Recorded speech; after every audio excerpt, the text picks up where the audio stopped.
تمام محترم معزز سامعین، سننے والے خواتین حضرات، چھوٹے بڑے بچے، سب کی خدمت میں میرا محبت بھرا سلام ہے۔ اب یہ طارق جمیل کے نام سے بنا ہے، طارق جمیل آفیشل۔ اس پر انشاءاللہ جو بھی اللہ تعالیٰ مجھے توفیق دیتا رہا، میں آپ سے گاہے گاہے بات کرتا رہوں گا، اور مختلف بیانات کے کلپس بھی اپلوڈ ہوتے رہیں گے۔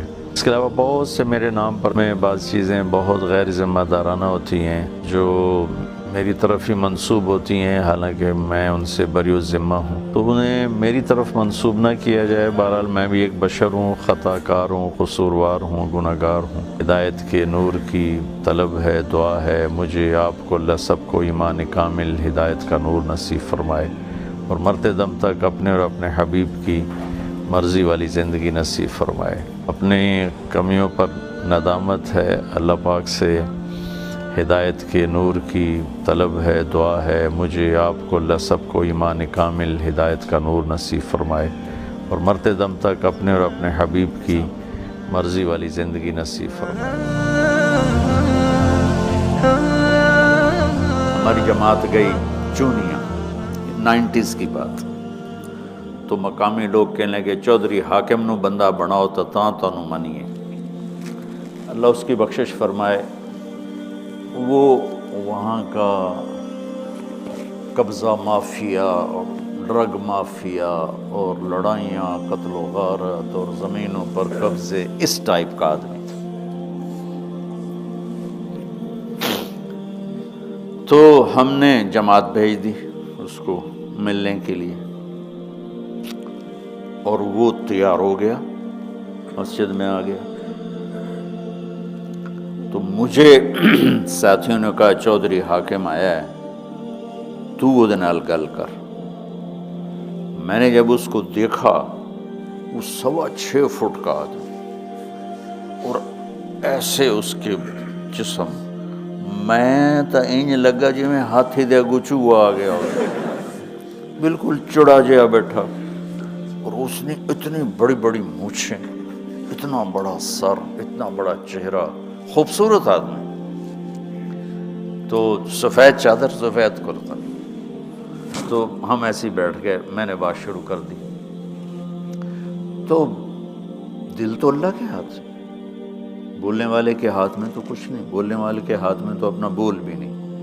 اللہ نے کس بات پر اس کے دل کا دروازہ کھولا اور اس کے دل پر اثر ہوا، وہ تو میرا اللہ جانتا ہے۔ کیونکہ وہ میرے بولتے بولتے نا اس نے میری بات کاٹی، کہنے لگا مولوی جی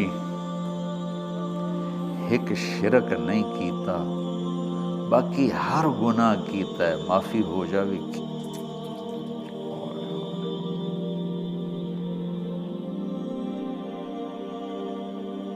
مجھے اس پہ اکثر رونا آ جاتا ہے، اس کے اس بول پر، مولوی جی ایک شرک نہیں کیتا، باقی ہر گناہ کیتا، معافی ہو جاوی کی۔ میں کہا چودھری حاکم معاف کرنا والا بڑا بڑا ہے، اپنے گناہوں کی شینوں دے سامنے۔ یہ ہے وما انا من المشرکین۔ کیا وہ فخر سے نہیں کہہ رہے؟ اللہ ہمیں سکھا رہا تواضع، کہ تم زیادہ سے زیادہ 33 نمبر والے ہو، اللہ اپنے فضل سے تمہیں نوازے گا۔ لن يدخل احدكم الجنة بعمله ولا انت یا رسول اللہ ولا انا الا ان یتغمدنی ربی برحمتہ۔ یتغمد تفاعل جس میں مبالغہ ہوتا ہے۔ تو اس نے مجھے یہ آیت سمجھا تھی، وما انا من المشرکین۔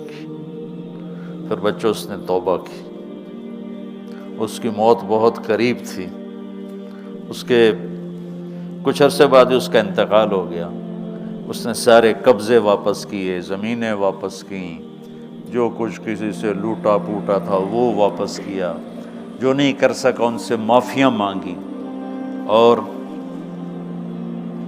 توبہ کر کے اللہ کی بارگاہ میں پہنچ گیا۔ یہ ہے وسبحان اللہ وما انا من المشرکین، کہ یا اللہ بے شک تو نے ہمیں بڑے منصب پہ کھڑا کیا ہے، لیکن یا اللہ ہم تیری تعریف کا حق ادا نہیں کر سکتے، بس اتنی بات ہے کہ تیرا شکر ہے ہم شرک سے پاک ہیں۔ تو میرے بات کرنے کا موضوع یہ تھا، اس وجہ سے دعوت آپ کی ترجیحات میں نہ ہو کہ ہمارے استاد تبلیغ والے ہیں یا میں تبلیغ والا ہوں، یہ بہت کمزور چیز ہے۔ میں چاہتا ہوں کہ جو اللہ نے علی بصیرت اس آیت میں لفظ استعمال کیا ہے، تم اس بصیرت کے ساتھ اللہ تبارک و تعالیٰ کی اس خوبصورت کام کو کرنے والے بنو۔ تو اس کے دیکھو مصلحین کی کمی نہیں دنیا میں رہی، اور مشائخ کی، اور بر صغیر میں بھی، لیکن مولانا الیاس صاحب سے جس طرح اللہ نے انسانیت کو نفع پہنچایا، کوئی بڑے سے بڑا مصلح اتنا نفع نہیں پہنچا سکا۔ میں پچھلے زمانے کی بات نہیں کر رہا ہوں، اس پچھلی صدی اور اس صدی کی بات کر رہا ہوں، اور اس سے قریب کے زمانے کی بات کر رہا ہوں۔ کوئی اتنا بڑا نفع نہیں پہنچا سکا۔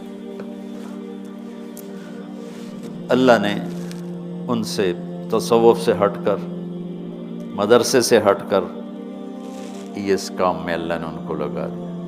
تھے تصوف کے آدمی، تھے تبلیغ کے آدمی، مدرسے کے آدمی تھے۔ جب ان کے بھائی فوت ہو گئے مولانا محمد صاحب، تو میواتی گئے سہارنپور کہ اب مولوی الیاس ان کے بھائی ہیں، ان کو بھیجو وہاں۔ یہ 1898 کی بات ہے۔ تو مولانا الیاس صاحب نے انکار کر دیا کہ جاؤ جاؤ، میں نہیں جاتا۔ تو انہوں نے مولانا خلیل احمد صاحب سے بات کی، جو ان کے استاد بھی تھے، شیخ بھی تھے، بذل المجہود جنہوں نے لکھی۔ تو انہوں نے ان کو بلایا، تو عرض کی حضرت میرا آپ کو چھوڑ کے جانے کو جی نہیں چاہتا، میں نہیں جانا چاہتا۔ تو انہوں نے فرمایا 1 سال کی چھٹی لے کے چلے جاؤ، دل لگ جائے تو ٹھہر جانا، نہ لگے تو واپس آ جانا۔ انہوں نے درخواست جو لکھی تھی نا، وہ سہارنپور کے مدرسے میں آج بھی پڑی ہوئی کہ مجھے 1 سال کی چھٹی دی جائے۔ وہ درخواست ہم گیا تھا 89 میں مولانا سعید خان صاحب کے ساتھ، تو وہاں